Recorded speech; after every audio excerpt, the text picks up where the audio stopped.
We've got quite a little bit to get over here, so I'm going to briefly have our panelists introduce themselves and tell the audience about what their relationship is with Northarvest, and a brief description of what their work has been doing and what have they been doing for the membership. And I'm going to start out with Mike Osley. Mike, what have you been doing in the dry bean area? Yeah, thanks. Well, I actually grew up on a farm that grew a lot of dry beans when I was young, so I've been involved with dry beans for quite a while. Spent a lot of time went around dry beans in a non-cabs tractor, and a lot of good memories with that, I guess. But right now, I've done a number of projects here over the years related to dry beans. Right now, I think one of the things that I'll be talking about in a few minutes is related to a little bit of work we're doing with some cover crop and some herbicide combinations that would be useful for weed management and erosion control in dry beans. But both myself and Greg Andrus have done a lot of collaborative projects here at the Carrington Research Center over the years related to dry bean production. That's great. Next, Greg, I know I use your dad all the time on dry beans, so tell us about what you're doing. Well, in our relationship with Northarvest, it's twofold. One is the educational programs, and then the other would be supporting the field research studies. So in educational programs, Hans Kandel, our extension agronomist, and I, about a decade ago, started an educational series called Getting It Right. We started with soybean, and then in 2020 we thought, let's do some other things, and dry bean was on our target, and so we started educational programs with that series on dry bean. So up to this time, we've had 3 face-to-face meetings. Our most current was one in Northwood in early January of this year. And previous to that, we had one in Park River that Brad helped us with, and then one in Fessenden. And then we're also working on our 3rd virtual meeting. And they've been very well attended. We have one coming up on March 22nd, so you're invited to join us if you wish. And then on field studies, there's quite a number of projects that Mike alluded to that we've been working with on production management of dry bean. Some of our current work include looking at row spacing and plant populations with pintos. Previously, we did some work with black and navies. And we're looking at plant nutrition, currently building a database on zinc and sulfur response by pinto bean. Most recently, we're looking at a fairly specific weed management strategy with pinto bean. I talked about that at the Wild World of Weeds workshop on Tuesday at the Fargo Dome. And the last area that I'll talk a little bit more about in just a bit would be using winter rye preceding pinto bean production. Okay, next would be Jeff. Jeff, you want to answer the same question? Can you hear me okay? Yeah, you're coming in good. Excellent. Okay, thanks. So I guess my relationship with Northarvest is brand new. We responded, my colleagues Lindsay Pease and Ashok Chadha responded to the RFA that came out last year, and thought we had some useful things to do for the bean growers up there in the valley. So we're kind of the newbies on the block here, if you will. I am personally a drainage expert, so the work that I do really revolves around tile drainage for crop production and environmental quality reasons. And so what we've done in this particular project that we can talk about a little bit more detail a little bit, but we've been looking at a 4-crop cropping system that includes navy beans, sugar beets, corn, and wheat in a drain spacing project that we have up there in Crookstead. And so we're looking at the responses in terms of yield and disease incidence and severity across these crops under 5 different grain spacings. And so hopefully, as more and more tile drainage goes into the valley up there, especially with these high value crops, we'll have some really useful, valuable information for the growers that'll help optimize their yields. Abby, you've kind of been an inspiration of mine in my journey through soil health. So I'll let you tell us about yourself. Wow, thank you, Brad. So yeah, Abby Wick, I'm on main campus here in Fargo, and I started working with Northarvest on a project up in Logan Center called the Share Farm, or let's see, Soil Health and Agriculture Research Extension Farm. And so we do a lot of research at that location and a 4-crop rotation with pinto beans being part of that rotation. We're reducing tillage, incorporating cover crops. But then we also have a big extension program associated with that. So we have a podcast, the Soil Sense podcast, where you can hear farmer stories, extension researchers, agronomists, and independent crop consultants talk about soil health. But then also some of our meetings, we have one coming up March 3rd and 4th in Minot. So that'll be something to look out for. Well, thank you to our panelists. But now let's kind of get into the beans and potatoes about these type of things. One of the things that we've really struggled with up in my country is what do we do after we take our beans off? And how can cover crops help us with that project? Mike, I know you've been doing some work in that area. Do you have any thoughts on how beans can help us with our erosion control with our bean acres? Yeah, thanks, Brad. The current project I have going on right now, we started here in this current season. Bad year to start any research project with the drought, but really to try and get some kind of a cover crop going to help hold that soil in place. And I think Greg will be covering a little bit more on an overall better erosion management strategy with winter rye. But what happens if you come into a situation where you can't get winter rye planted in the fall, or maybe you don't know which fields you're going to be rotating into, like a dry bean?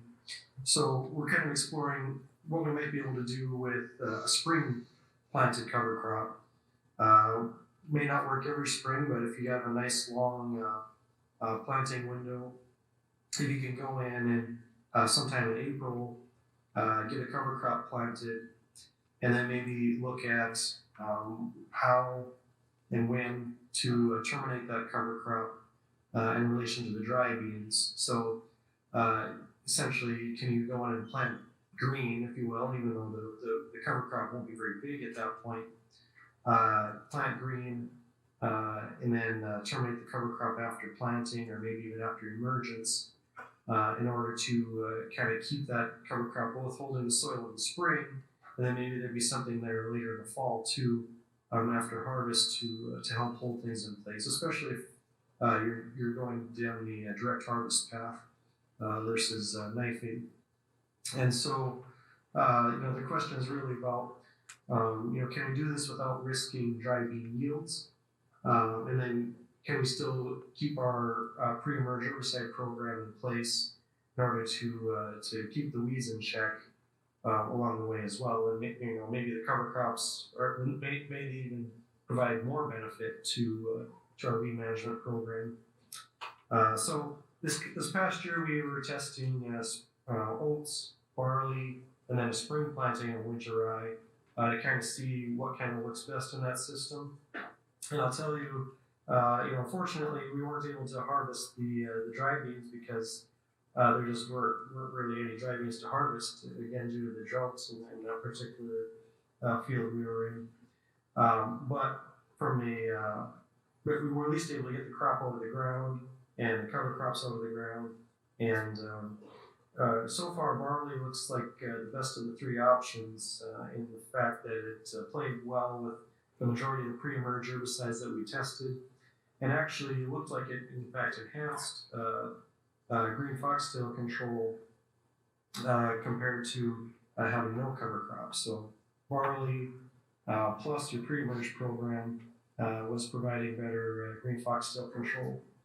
So that was kind of good news anyway that we were able to get out of that study. And unfortunately, our termination timing portion, again with the drought, we weren't able to get yield data, so I can't really comment on any dry bean yield impacts from these strategies yet. Okay, thank you. My next question is for Greg.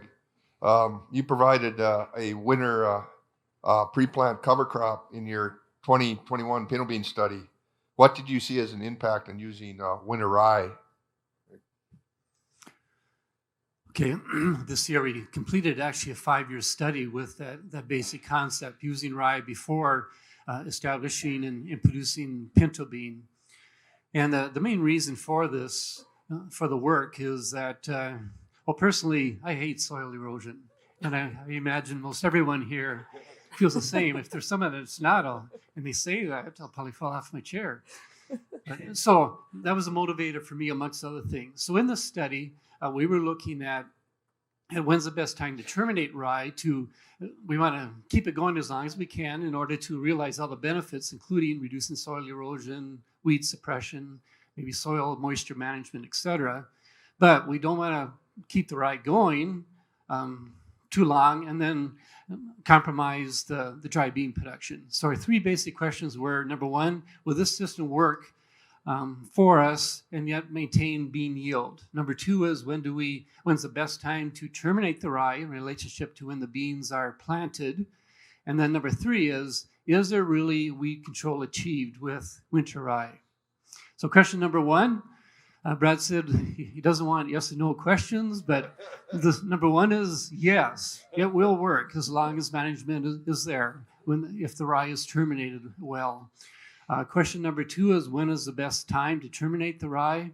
It's quite interesting that all 5 years at Carrington, when we conducted this work, we have loam soils, and we were always dry in the spring, emphasized with this past year, most definitely. And so we would, when we allowed the rye to grow into dry bean planting, which typically was around June 1st, that was good. We realized benefits longer, but it was a detriment to the pinto bean yield.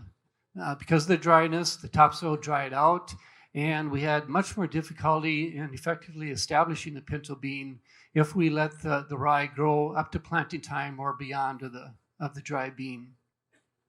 And so we found in our environments where we have dry topsoil during bean establishment time that the best termination timing of the rye would be at least 2 weeks before we plant the dry bean.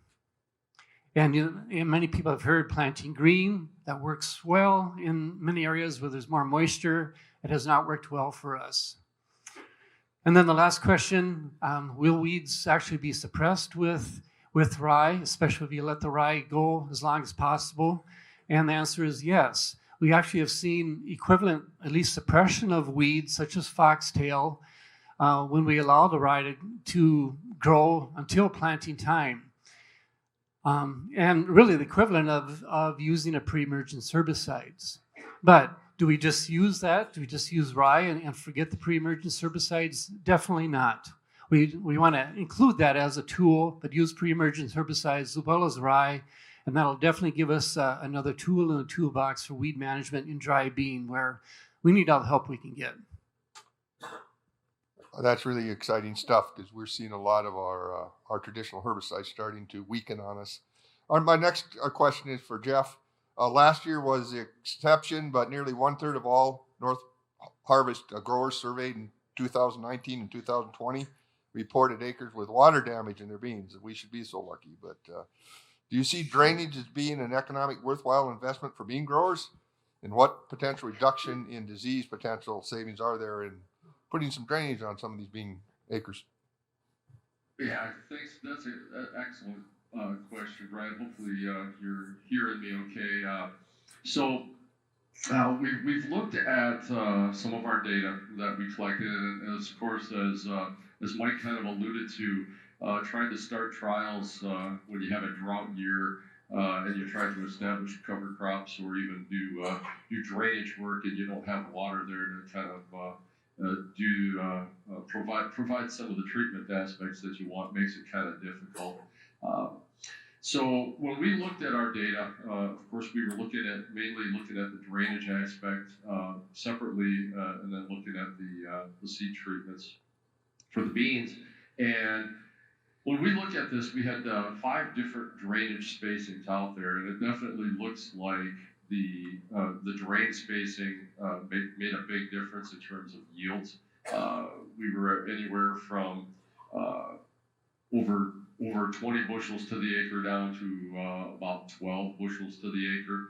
Now, these weren't statistically significant, but when you've got a high value crop like beans out there, 8 bushels to the acre increase is not an insignificant economic return to the farmer for sure.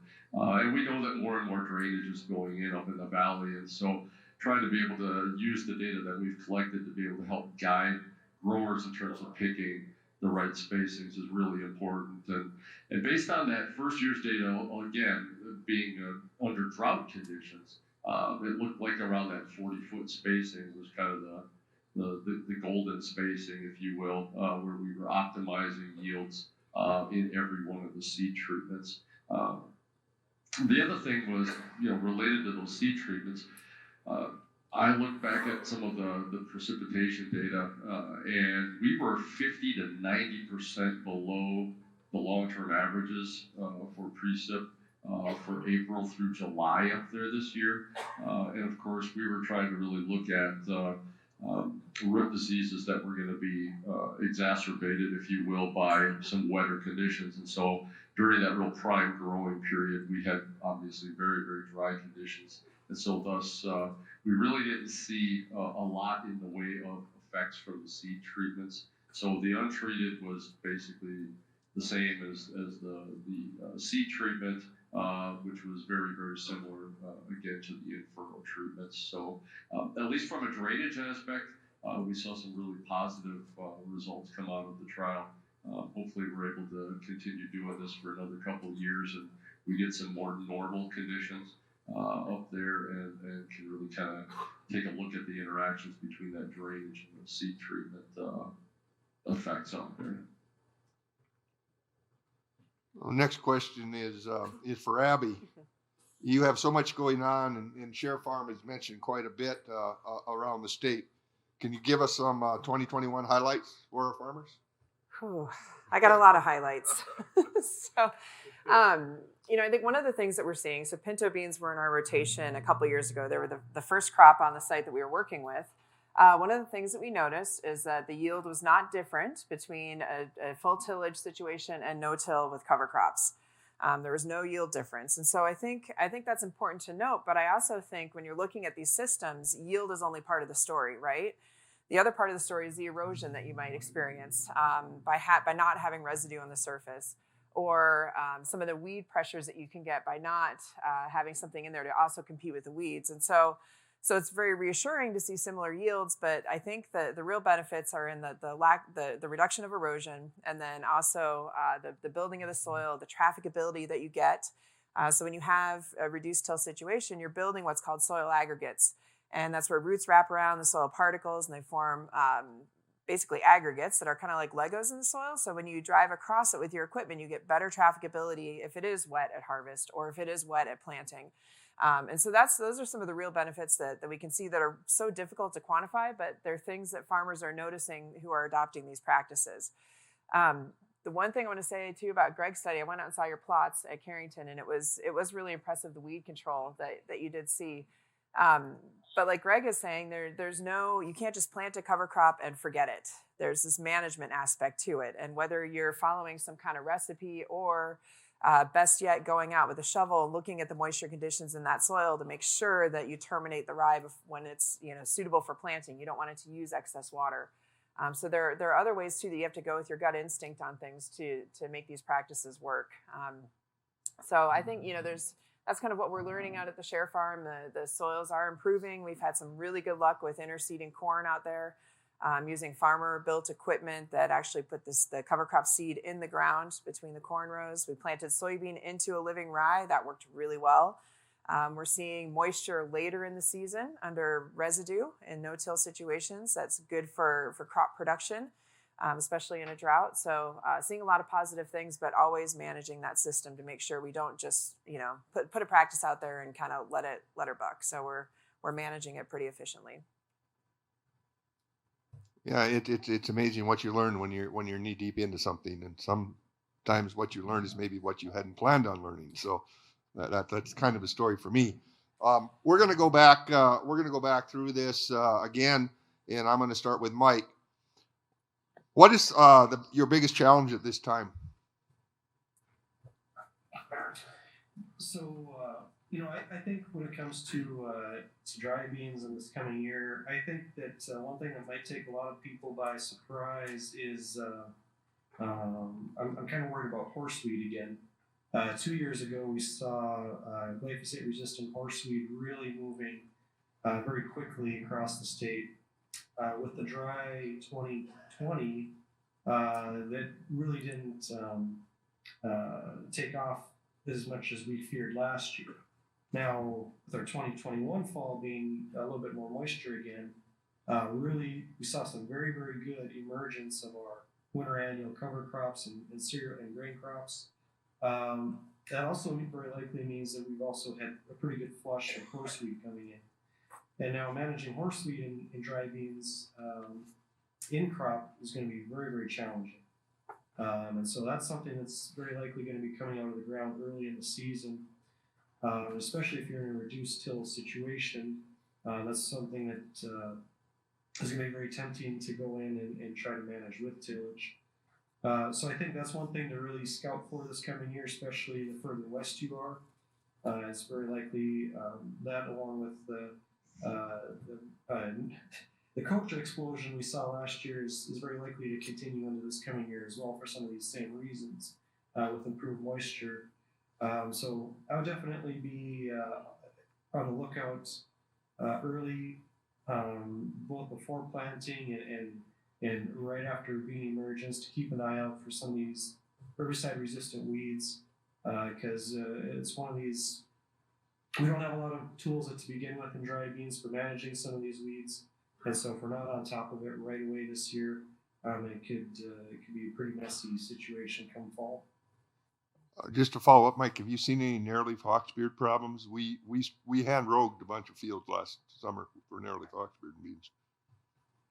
That might be a better question for Greg. I haven't heard of any in the Carrington region, but he might have a better idea than I do. Well, if you come up with any answers, I'm all ears. Next is for Greg. Same question. What are your biggest challenges? I can think of two. One is more of a general one, and then another one is specific to one of our research studies. The first is that we'd like to see more cover crops for dry bean. Most of you, I hope, are aware that we have an annual grower survey. I notice there's hard copies out on the registration table. And so please fill those out if you would. I think that publication is just excellent. It's good for new growers as well as experienced people. There's lots of details there. And it's definitely good for extension folks as well as research people to utilize. So I believe since 2017, we've asked the question regarding cover crops. And so I've been tracking that and seeing, is our percentage going up? It is, but much slower than what we'd like. I'm not really a patient person, and gaining 1 or 2% per year is, oh, come on, guys. But I realize we have challenges out there. Just thinking about winter rye, for example, if you wanted to plant that before the next year's bean crop, we've had some challenges recently. Think of 2019, all the water and the snowstorm in mid-October. Plus, we had a snowstorm, at least in our area, the previous year, and then in the fall of 2020, it was so extremely dry that we could plant, but whether the seeds would do anything is another story. So there's been some real detriments to seeing that acreage increase, but we'll continue to talk about cover crops and dry bean and do our best to to have people think about it. And then the specific research item I can think of that's been a challenge is that we've been looking at zinc products all through the years. The NDSU has recommended if you have zinc levels in your soil less than 1 part per million, you need to apply zinc for dry beans because they will respond. But it's information from other states, and we wanted to build a North Dakota database. So we've been trying to do that at Carrington, but we're having a dickens of a time trying to get a response. So that's a little frustrating to me, but we're not going to give up yet. We know it. We recommend it yet. We just we need more, better numbers to emphasize that. And Jeff, what are some of your challenges? Well, as you might imagine, for a person who does drainage research, having water can be a big detriment, obviously, right? So I'm not hoping that we have any severe flooding or bad things happen up in the valley, of course, but not being able to predict the weather and really to know what's going to happen in 2022 is a bit of a challenge. So we're really kind of hoping we have more of a normal year so that we can get a real sense of what is going on in terms of not only the beam response to the drainage, but also that interaction between the drain spacing and the disease incidence and the severity that we have among our treatments. So we're hoping for normal weather conditions and precipitation, of course. The other thing that I think a lot about, which I think really kind of dovetails into the thought of a term I'll use called cropping system diversity is that cropping system diversity can be seen through the eyes of people as many different things, including cover crops is one of them. Your tillage, the timing between when you're planting out there. So one of the things that I'm really, really keen on as we move into the not too distant future with the work that we're doing is to really be able to not just look at the navy beans that we're planting by themselves, but to look at how the entire system is behaving in terms of the wheat, the corn, and the sugar beets, and how are the previous crops affecting the next crop as we rotate crops through this trial. I think it'll add a lot to the knowledge related to diseases and drainage up there in the valley that will be really, really beneficial for growers. So, our biggest challenge is really kind of looking at those interactions between the crops and the cropping systems and these impacts with water. Abby, I know you must have some challenges working with a system like you've got. Oh, do I ever? Well, I guess I'll talk about this year's challenge. We were going to fly on some cover crops into the soybean that were out there because we wanted to try to catch it before leaf drop, get some oats flown on, have them start growing after harvest. And I could not find an aerial applicator in that area to fly on those cover crops. I called 5 or 6 different people. They were all too far away from the location to get it done. So definitely, logistics, oftentimes when you're doing research plots, it's not a huge deal for the logistics, but when you're trying to, get an entire field covered with something, logistics become a major issue. And so, and in those phone calls I was making to those 5 different aerial applicators, I said, I'd like to, between 50 and 70 pounds of oats flown on. And one guy says to me, well, why the heck would you do that? And I said, oh gosh, I don't know. So then I started doubting myself. He said, you should only do 15 pounds. And I thought, well, 15 pounds, that's not even worth it. Why would we even bother with that? And he said, well, you don't know what you're talking about. And I thought, oh my gosh, okay. So then I had to call a farmer and say, do I know what I'm talking about? I can't remember. So there's a lot of that going on, finding somebody to get the job done. Also, as you go through these practices, you're going to hear all these different approaches or things you shouldn't do. People saying that, wow, I don't know why you're doing that. And really to kind of keep on the course and not doubt yourself based on the information or to have somebody to call and say, okay, am I crazy or not? Because I thought I knew what I was doing, but apparently I don't. So those are kind of the challenges I had this year. So we didn't get cover crops flown on, but I'm starting to think in that Northeast region, maybe managing residue and trying to work with cover crops in other parts of the system is enough. Maybe we can do a better job with cover crops after wheat or after barley to get them established, build up some residue that we plant our edibles into. Maybe we can interseed corn and build our own equipment to do that versus trying to rely on an aerial applicator that maybe doesn't want to switch everything over to do that cover crop. So especially in these regions where cover crops are not a huge deal yet, I think that we're going to have to modify some of our approaches and try to fit it in where we can. And fortunately, we have a diverse rotation, so we can patch in pieces where we can with other crops and try to build up that residue to protect the soil. I have a few people that feel it's their mission in life to give me a reality check every once in a while, so I feel their pain. But usually that advice is well listened to. With what little time we have left, I would like to leave a couple minutes for each one of our panelists to just give a short, say something that we weren't asked or that you think we should know. Mike? Well, I'll go last this time. You can let somebody else go first. He's serious. Would you like to start? Oh, okay. That one reversing. Oh, thanks a lot, Mike, for that. Let me see. What do I think we should know that we haven't talked about yet? There's so much that we don't know, I guess. But I would just say to keep trying some of these practices. I encourage most farmers to do it on small acreage. You don't have to go whole hog right away. So do it on small acreage, try it, see if you like how it works. If you have a way to broadcast cover crops through a spreader or something, try a few different rates. Go in with a 30 pound and then maybe a 50 pound and a 70 pound. And if you're really feeling bold, go 90 pounds, but try different things on your farms and do them side by side so that you can see some of those differences. And then also, if you have acres that are unsuitable for planting something that is very sensitive to salts, like beans, plant it into barley. Do something different on those acres and stop investing the money in those saline acres for a crop that you're not going to get. So I'm really encouraging people to do things differently in those areas. If it's coming in and planting barley on 10 acres of a field because it's going to manage that system better for salts, then please do it. But just be creative in your fields and think of new ways to do things that are going to save you money, but also produce a really nice crop at the same time and keep your proven yields up. Jeff, do you have any thoughts on this matter? Well, I have lots of thoughts. How best to articulate them, I'm not sure. I think one of the things for me in particular is trying to communicate that when we think about the economics of some of these practices that we're talking about,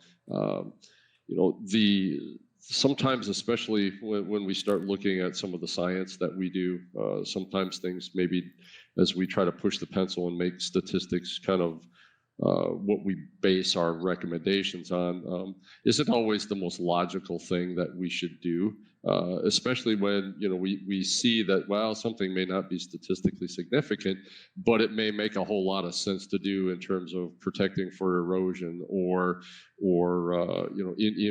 potentially increasing grower yields and profitability. So I would just say that all the growers out there that when we scientists are up here talking, listen to what we have to say, and then one size doesn't fit all. So as you kind of look across your own operation and what you're doing, try to implement and incorporate sort of what's going to best work for you, and reach out to all of the folks that are speaking today or that you're hearing from, and have a conversation with us in case your situation may be slightly different, and maybe we can kind of give you a sort of more personalized suggestion or recommendation for the system that you might be working in.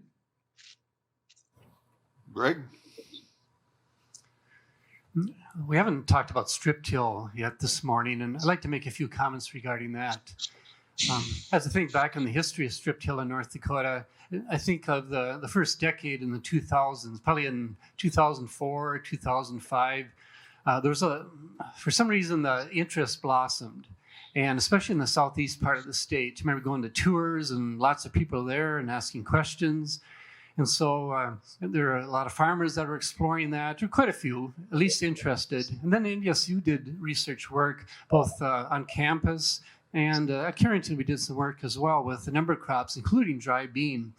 And so ultimately we published Extension Circular that is available. that includes information from both the University of Minnesota and the NDSU. Very simply, if you do a web search, if you just type in NDSU strip till, you should be able to find the publication. So I won't get into that at all, but and then the interest in some of that adaptation, including dry beans, I think of in Benson County and Wells County in the area that I work in, where there were a number of people that were using strip till for dry bean production. So there's a fair amount of interest in adaptation until, I don't know, maybe up to 10 years. And then it's been kind of quiet recently, until just recently. And now I hear a lot of rumblings from Trail County and from Brad in particular. But so that's good. I think strip till is a very nice fit for dry bean. It seems like that's a big jump going from conventional tillage to direct seeding or no-till. But strip till seems like a very nice first step. And maybe you can keep going after you figure out, well, this works well, but maybe direct seeding or no-till will be even better. In addition, if it works well for dry bean, we know it's going to work well for corn and maybe some other row crops as well. Soybean would be fine, but soybean works so well with just direct seeding versus needing that intermediate step in a conservation till system. And even sunflower. We've seen sunflower do fairly well on strip till as well. So just want to plant the seed again that strip till is something to consider if you want to move from conventional tillage to some sort of conservation tillage. We're kind of running out of time, and I knew we would, but I would like to thank Northarvest Bean and all our bean growers. I think most of us up here work with you, and I hope you'll be a partner with us with what we do, and we'll try to be a partner with you. And with that, I would like to thank our panelists and all the great thoughts we have here. Thank you.